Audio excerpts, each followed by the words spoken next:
You guys are just like ready for this Over the shit. last few weeks, I've started to Oh, it's Jesse. I miss Jesse. I only ever get to see Jesse at BlizzCon.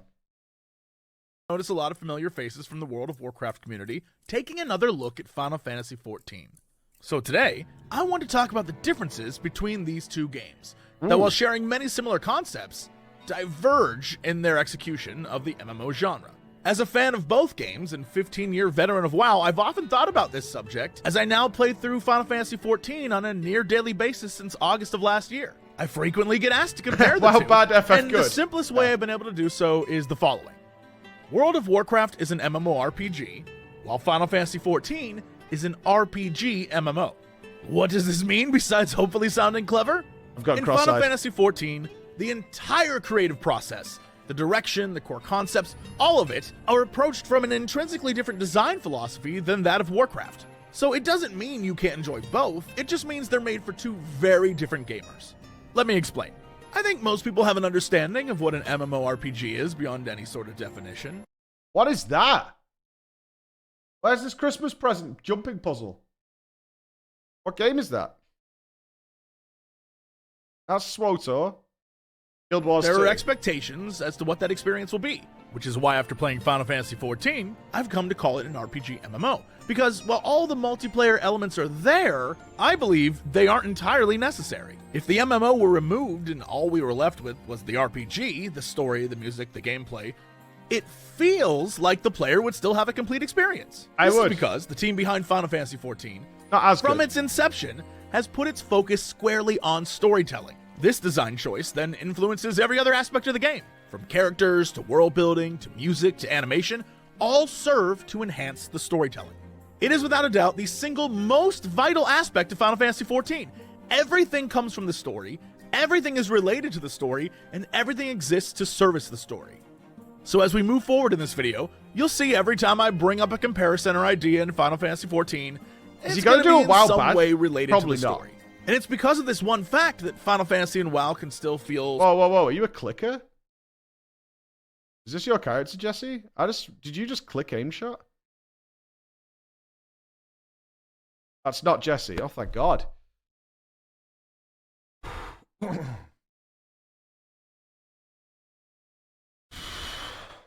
similar to a player moving between the two, but also Oh, be stop it! vastly different experiences. Wait, you click aim shot, but you have disengage bound? What?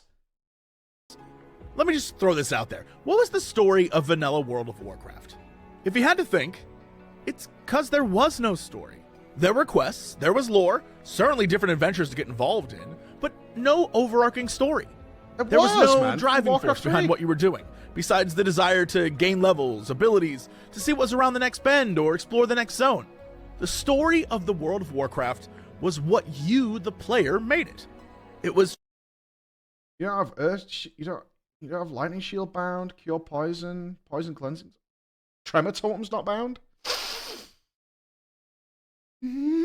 trying to find the right Zevras in the Barrens. It was sneaking into the undeveloped Mount Hydra. It's fine. It's trying It's to raid fine. the enemy capital. It's fine. I just Those won't were look the at it again. experiences we remember. In fact, the most recent example of a great WoW memory I have is getting the Alliance Horde Slayer title and that achievement in BFA. The whole point I'm not is that gonna you go- kill I'm just enough not gonna enemy look at players it. to literally be marked on the map as a bounty, and then people try to come kill you, and if you survive long enough, you get an achievement. It was one of the most exhilarating recent memories I have in the game. I loved every moment of it. In Final Fantasy XIV, It's if okay. you ask someone their favorite moment, Just don't look. and I did, almost every single person is going to say theirs is related to story. Obviously, this isn't every player, as many players find the same camaraderie and accomplishment as WoW players when What was my favorite moment in FF14? It is definitely story.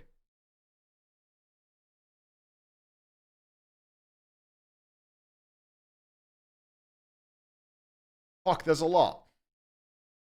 It's either when the Amarok one is definitely up there, but you guys made that special, right? Like that wasn't just an FF14. I would say my streaming FF14 moment, uncontrollably true. It was reaching Amarok, like uncontrollably true. It was ridiculous. It was absolutely insane. But I think in terms of if I try and take away the streaming element, I think what it was actually, it is still in Amarok, but it's before you go to see Emmett Selk in the house. And they made the decision to have you individually talk to each of the Scions before you go in, instead of voice acting it, because it was important that you took it in and read it. I think that was my favorite moment. I think so. Because you know it's all coming to an end, Shadowbringers, and it was more personal. It was so much more personal. It wasn't putting away. Seeing Vanar as the Crystal Mother, the whole fight and end of the scene was deep. I mean, Vanar walking as Hydaelyn through thousands of years of just being beaten and battered and still keep walking, that was a special moment. But I think that one just before you go into Emmett Selk was that one. Seto.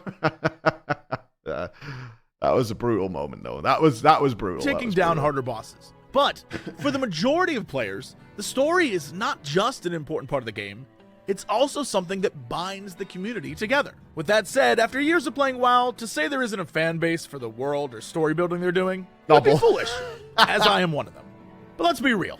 The majority of players simply do not care about the plot of Warcraft.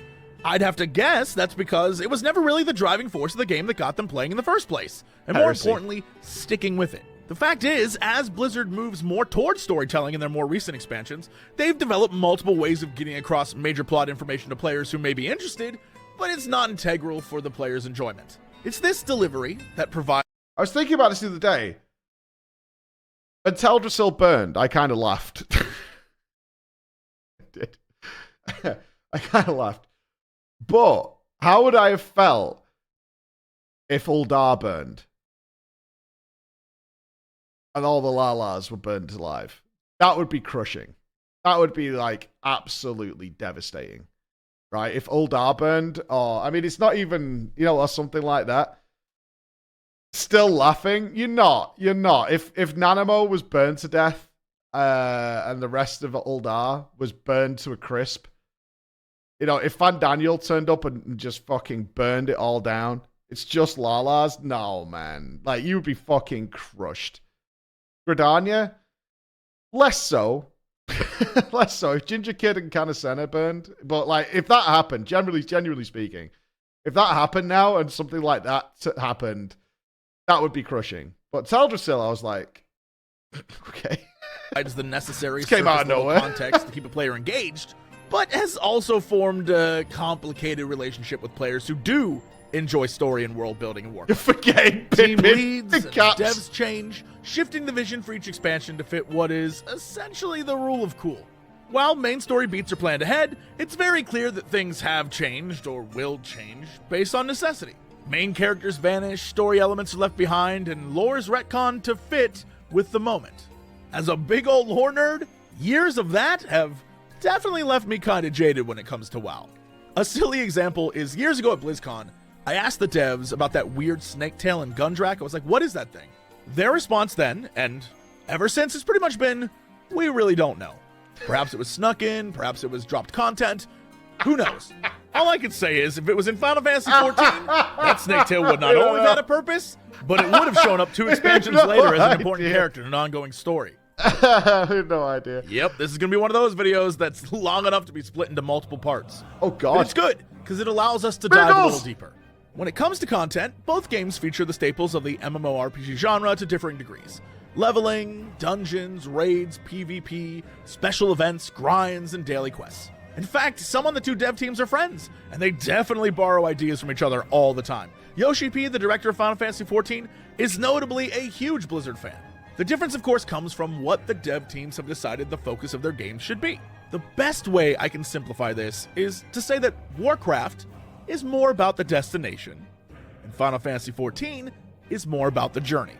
As an example, in WoW, the leveling process in, say, a new expansion is a buffer between you and max level where the real game starts. I was once told by a friend that he always thought of it as advertisement for places that later on at max level you'll spend time grinding. Once you've leveled up, you can begin doing harder dungeons, farming gear in Mythic Plus, running raids, joining PvP battlegrounds or arenas, and doing your daily quests or grinding rep. And for years, this has not only been a pretty standard MMORPG cycle, but WoW has been the best at it. The goal, of course, is keeping players engaged and logged in. And going back to our original story discussion, Doing most of these things continues the Warcraft story as well. In Final Fantasy XIV, it's a bit different.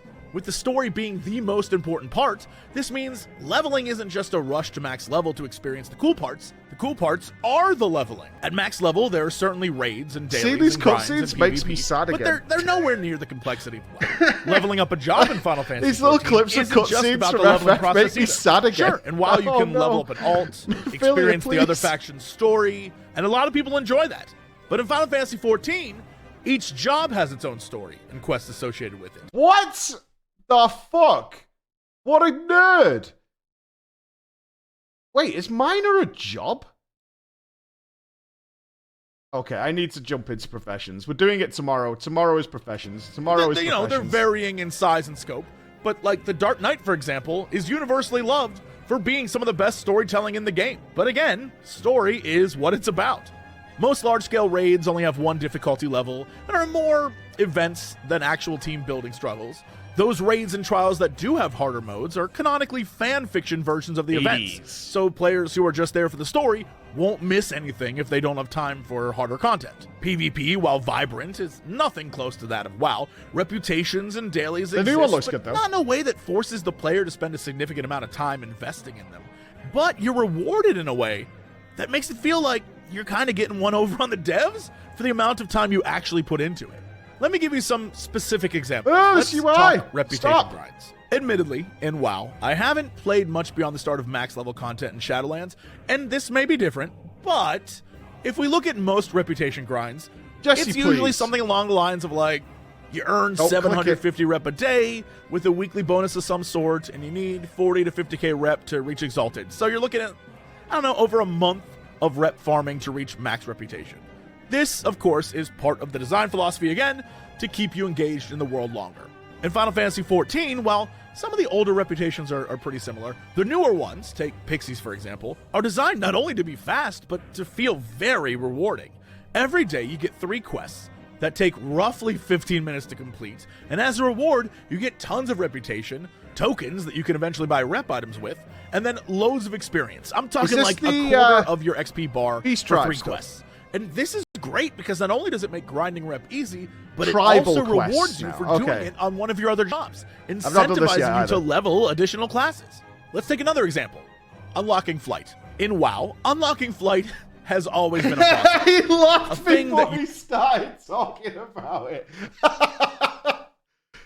In WoW, he's trying to keep his Jesse professional voice. In WoW, You really had to earn.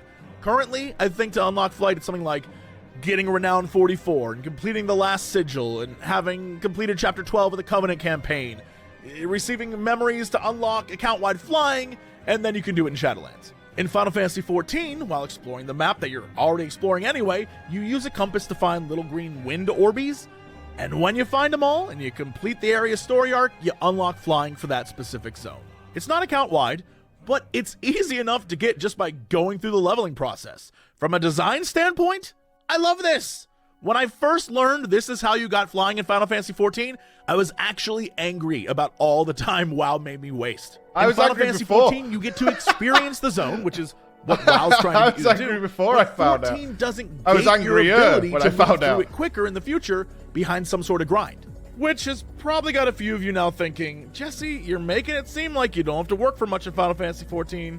But of course you do. There are things like fancy relic weapon grinds and stuff like that, but not nearly to the degree that WoW makes you grind out stuff.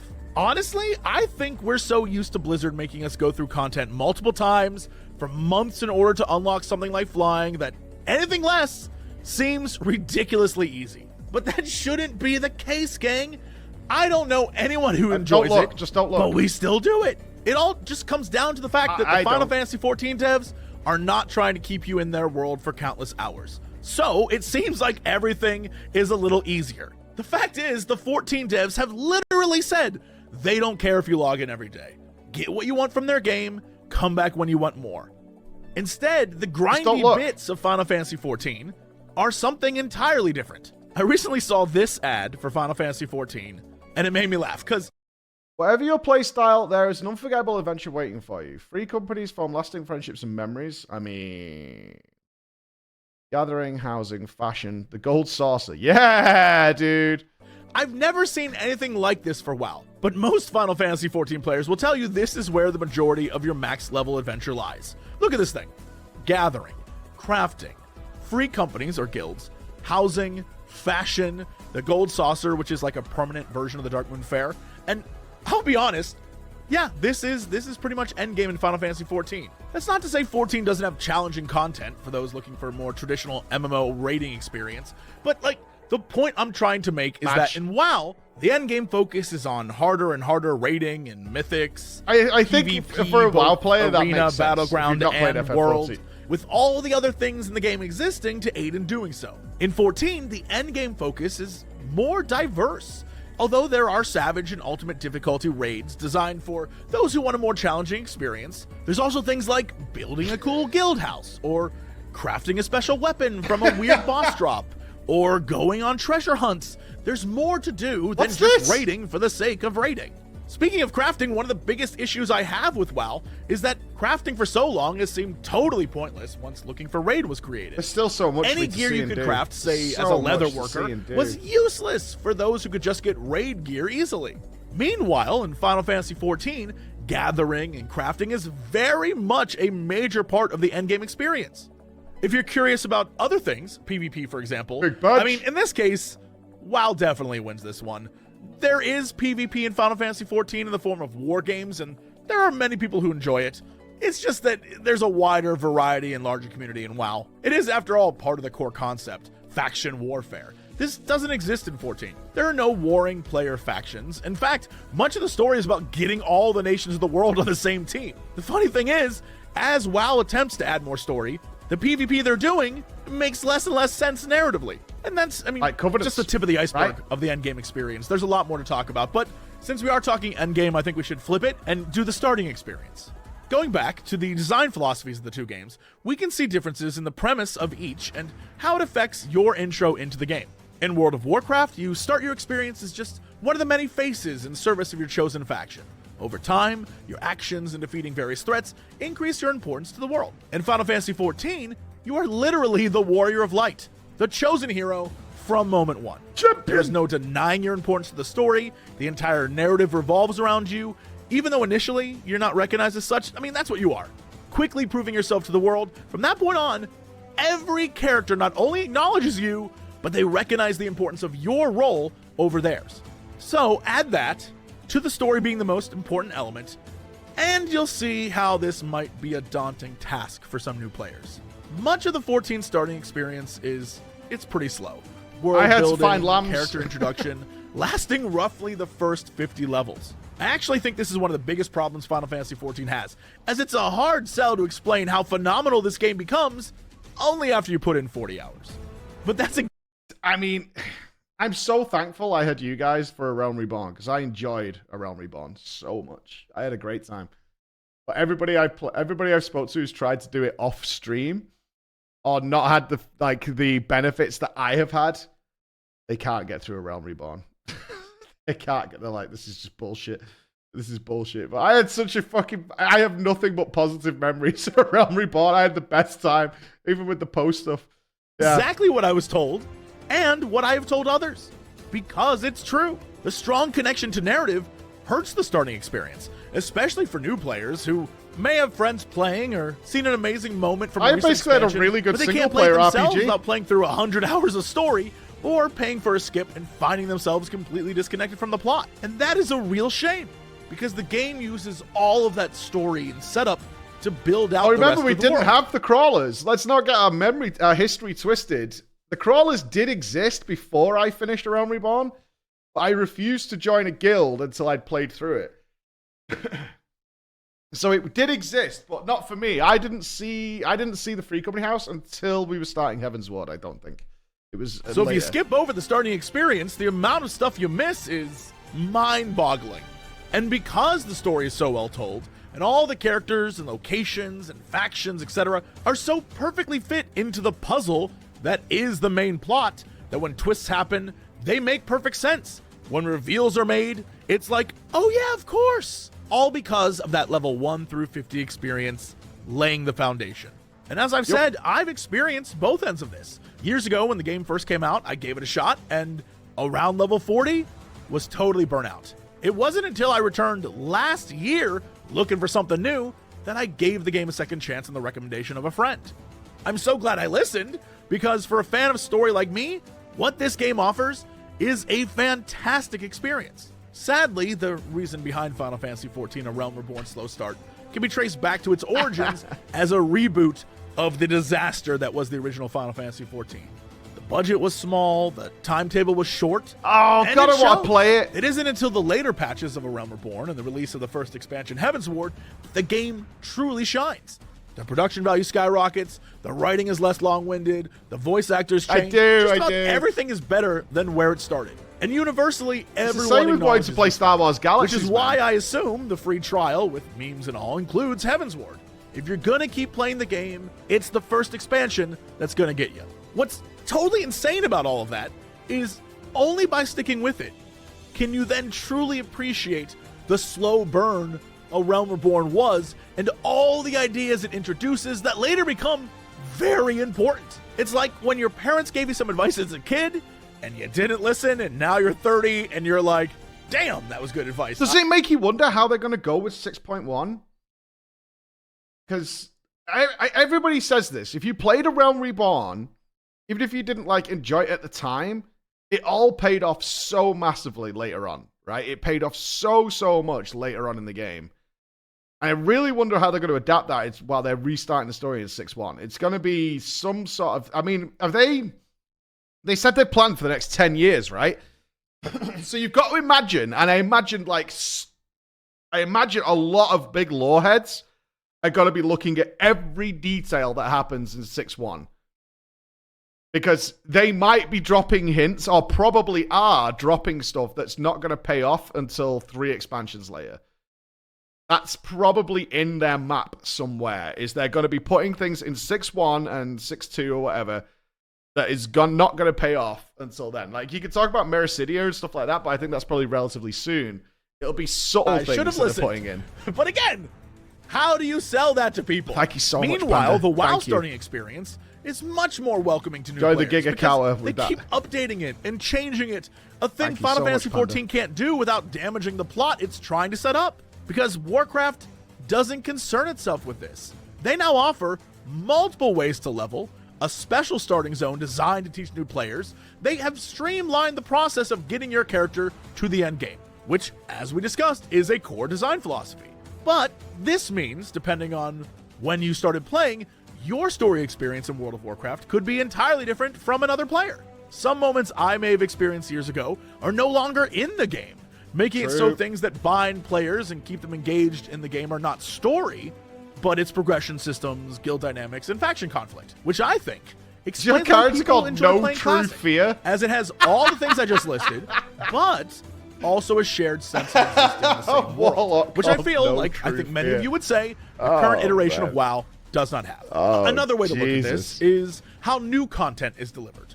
If we look at the 2 most recent completed content cycles in both WoW and 14, the picture we get of everything I've been talking about becomes more clear. In WoW, the new content starts with the release of a trailer, a big budget, stunningly well made, sometimes shocking reveal. It's usually a way for Blizzard to show the first major inciting story moment. This is something like Sylvanas breaking the Helm of Domination or Deathwing destroying the world. Then, before launch, there's a book and maybe some short stories about major characters involved in the next expansion. We'll get a pre-patch event, and then the expansion will release. And for the most part, every WoW expansion follows a similar formula. We get a short burst of main story before pausing for leveling content and eventually returning to the main plot. Then a major raid is released, and the story for the main plot continues as we get a series of patches culminating in the last patch of the expansion and the showdown with the big bad. Then the cycle begins again with a new trailer. Because of its heavily story-based nature, almost all of the content in 14 That's sweaty new Giga Cows in the chat. So in the previous so much, Panda. That's so generous of you. You'll get hints of a new story. By the time the 5th major patch rolls around, you'll have more information, important details or new jobs will be hinted at. And then, around the same time, we get the trailer. Unlike WoW, it's not a single moment, but a series of vignettes and a hint of things to come in the next expansion. Then at launch, the main story is experienced and completed throughout the leveling process. The first major patch and so on are there to wrap up loose ends, tell new smaller stories either via raid or a series of max level trials, or introduce new areas that serve as a way to grind out special weapon skins. And then, by the end of the third major patch, the story of the expansion is wrapped up. And then the fourth patch continues the trend of hinting at what will be in the new expansion. So once again, I'm sure the obvious difference comes down to the initial design choice by the two dev teams. The reason the Warcraft patch cycle is what it is to keep players engaged longer. So if you're a fan of story, for example, you need to keep with it through all the patches to see the end. While Final Fantasy XIV, designed to deliver story most of all, gives you a completed one at launch, then adds additional adventures afterwards. Eden's worth finishing. Wasn't my best raid story. Most notable difference in gameplay between the two, I think, is to start, the global cooldown in Final Fantasy XIV is 2.5 seconds. So when you're level 10, for example, still never bothered and me. you only have 3 I thought it abilities, would, but it's never bothered me. Seems like there's a lot of downtime. Later on, as you unlock other off-cooldown skills or increase your stats to lower your GCD, this changes, but for the start, it definitely feels pretty slow. This also translates into differences between the spell and ability rotations of the two games. Warcraft is more reactionary. Build up a bar or wait for a crit to trigger an ability, while Final Fantasy XIV is more proactive, where the player weaves a pattern of combos together to create a string of pre-planned attacks. Even the procs in Final Fantasy XIV are associated with patterns and planning. Combat in WoW is like a street brawl, and Final Fantasy XIV is like a dance. And because 14 is more of a dance, the combat is more spectacular, and the spell effects are way more flashy than those in WoW. And for the most part, spell effects aren't necessarily designed with large groups in mind, unlike Warcraft. So when you're in a 24-man raid and all the effects are going off, woohoo! It can sometimes feel blinding. So much so that there are options in 14 to decrease or turn them off for other players. Speaking of making changes to the game, 14 has a pretty amazing HUD customization in the base game. Okay, move it back. Yeah, While good. you can do a lot more with the various add-ons in WoW, 14 gives you enough tools to customize your experience so that you don't feel the absence of add-on support. This UI customization allows for the use of a controller, which the game was designed with in mind, allowing for cross-platform play between PC and PlayStation. This allows for some pretty fun player interface options and looks, letting you clutter your screen with as much information or as little as you want. And we can't forget about the accessibility of players who simply can't use a mouse and keyboard. Accessibility can be found in 14 in the form of universal language on markers and effects. I'm sure that as you've watched this video, you've noticed in the Final Fantasy XIV segments the same markers on the ground over and over and over again, to the point where players can have some idea of what's coming their way based on the effect. They understand what's about to happen and what's required. Another major gameplay difference, which is probably what we should have started with, is the ability for one character to play every job or class. This is one of the best features of the game. If you choose Black Mage to start, for example, like I did, and you end up hating it, like I did, then you can switch to another job and try something new. Fall in love with something new, like a Red Mage, or a Warrior, or a Dragoon, like I did. And 14 is designed with this one character leveling multiple things in mind. WoW, on the other hand, is designed around having to create multiple alts to try different classes. But unlike 14, each of these new characters has some sort of racial ability or special action, and 14 doesn't have that. It doesn't mean you can't level alts in 14, but it's unnecessary to experience all the game has to offer. Warcraft does, however, have more overall combat diversity, with the option to choose talents and spec out your character in fun, weird ways. I can't believe I didn't know FF14 had no talents. Also, the classes in WoW seem more wild and vibrant compared to that of Final Fantasy XIV. There are no Demon Hunter or Brewmaster analog, for example. It does have a Blue Mage, but it's treated as more of a joke class with wacky overpowered abilities that isn't really allowed in current content. Also, WoW really nails raiding and PvP. It's what the game was designed for, and they do it very well. The raids in WoW are larger and more intricate, the PvP is more varied and complex, but Final Fantasy XIV does something very fun with its dungeons, raids, and trials by including synced, unsynced, and minimum item level settings. You can change the difficulty of a dungeon, for example, to be exactly how it was when you first ran it in your low-level gear, or to cheese the hell out of it at max level. The last thing of note is that when crafting it's not a job, it's content. I do need to try it. I will. Put it on the list. Put it on the list, man. We'll get there. They're actually separate jobs, separate skills. Oh, I can't look. Spoilers. Separate gear that you can play without ever doing the main story. Although you'd need it to unlock some zones, there are whole events built around using these crafting and gathering jobs. Building a city, for example. And as I mentioned before, Crafting actually makes viable gear, unlike WoW, whose crafters are mostly useless once people can do looking for raid. Imagine You're gonna your get tired entire of hearing me say profession it, being you outplayed probably by already are, LFR. but Fuck, story man. plays a major That is role in the brutal. aesthetics of I 14 invested versus 2 million WoW gold as well. in this. Both I got games outplayed look by very LFR. good. Let me be clear. But they each have their own visual style.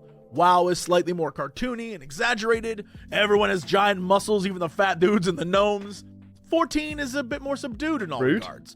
Even the colors are more toned down. Some might call the character designs a bit anime. This is tame. Meanwhile, the WoW character designs are more diverse than 14. See, this is not anime. This is fine.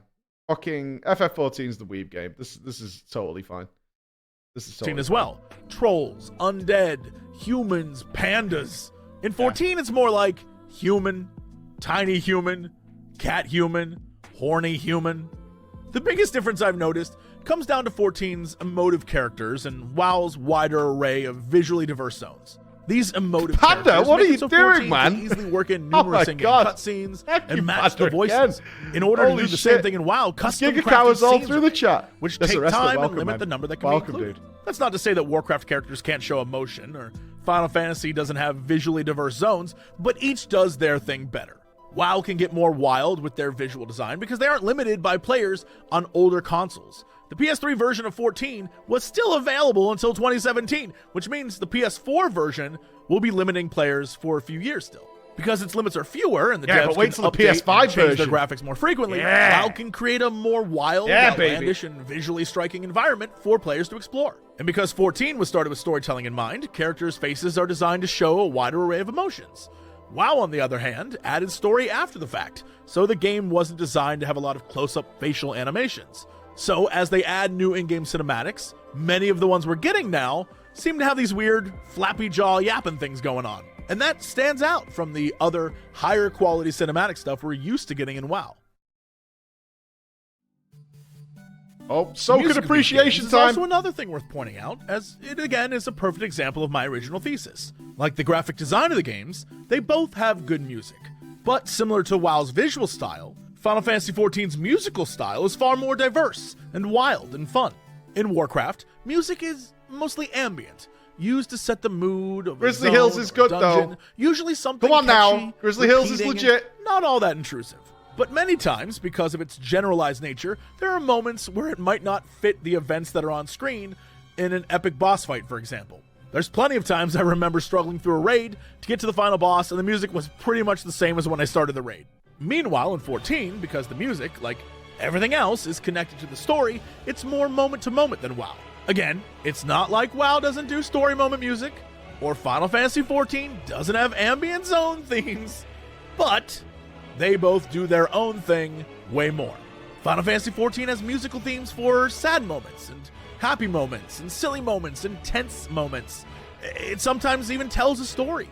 There are theme songs, leitmotifs, and more importantly, battle music.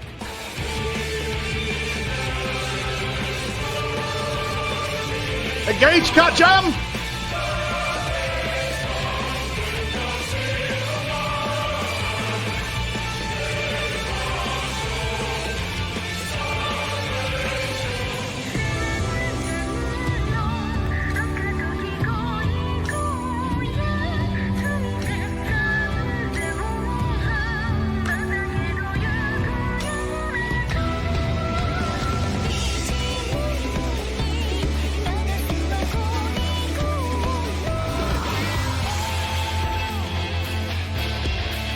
My man. My man.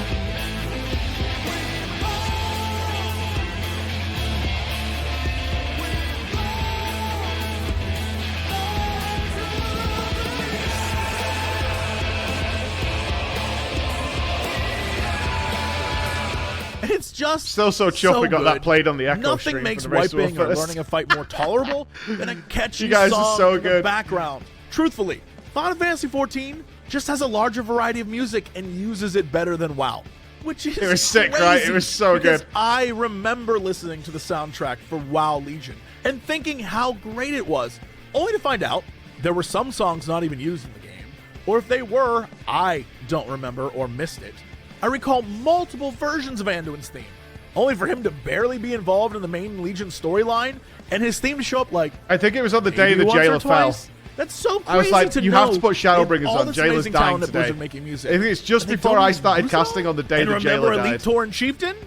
Final Fantasy XIV has a band of devs called the Primals. Except they don't just do meme songs. They play like all the hits from the game. Lyrics and all. And let me tell you, they got some bangers. The difference is, while ETC was phased out of live events, the Primals are the highlights that everyone looks forward to. It's as if the WoW community thought ETC was kind of lame.